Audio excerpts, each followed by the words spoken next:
Di sebuah persimpangan jalan di pinggiran kota, berdirilah sebuah rumah tua yang megah. Rumah itu sudah kosong selama bertahun-tahun, dibiarkan terbengkalai dan tertutup oleh tanaman merambat. Warga sekitar menjulukinya, rumah hantu, dan cerita-cerita mengerikan tentangnya beredar dari mulut ke mulut. Seorang pemuda bernama Arya, yang baru saja pindah ke kota itu, penasaran dengan legenda rumah tersebut. Ia memutuskan untuk menyelidiki lebih lanjut. Ia mencari informasi dari penduduk setempat, membaca berita lama, dan bahkan mengunjungi perpustakaan untuk mencari dokumen tentang sejarah rumah itu. Arya menemukan bahwa rumah itu dulunya milik seorang keluarga kaya yang terkenal dengan kekejamannya. Mereka dilaporkan telah melakukan berbagai kejahatan, termasuk pembunuhan dan penyiksaan. Konon, hantu-hantu keluarga itu masih menghantui rumah tersebut hingga saat ini. Suatu malam, Arya memutuskan untuk mengunjungi rumah itu. Ia datang dengan hati-hati, membawa senter dan kamera untuk merekam apapun yang ia temukan. Rumah itu tampak lebih menakutkan di malam hari. Angin berdesir melalui jendela-jendela yang pecah, dan bayangan-bayangan aneh tampak menari di dinding-dindingnya. Arya berhasil masuk ke dalam rumah melalui jendela yang rusak.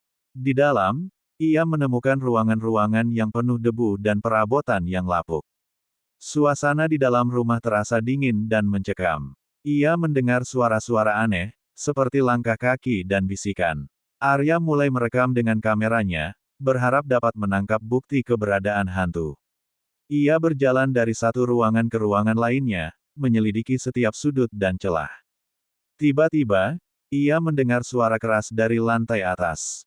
Ia berlari ke atas, jantungnya berdebar kencang.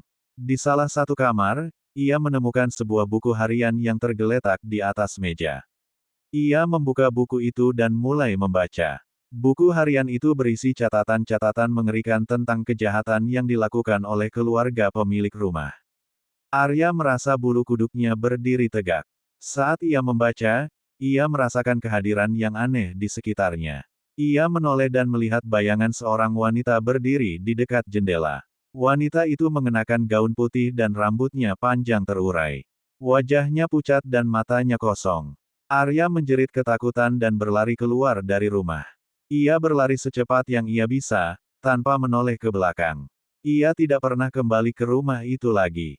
Cerita tentang Arya dan pengalamannya di rumah hantu menyebar dengan cepat. Orang-orang semakin yakin bahwa rumah itu benar-benar dihantui. Rumah itu tetap kosong hingga saat ini, menjadi peringatan bagi siapapun yang berani mendekatinya.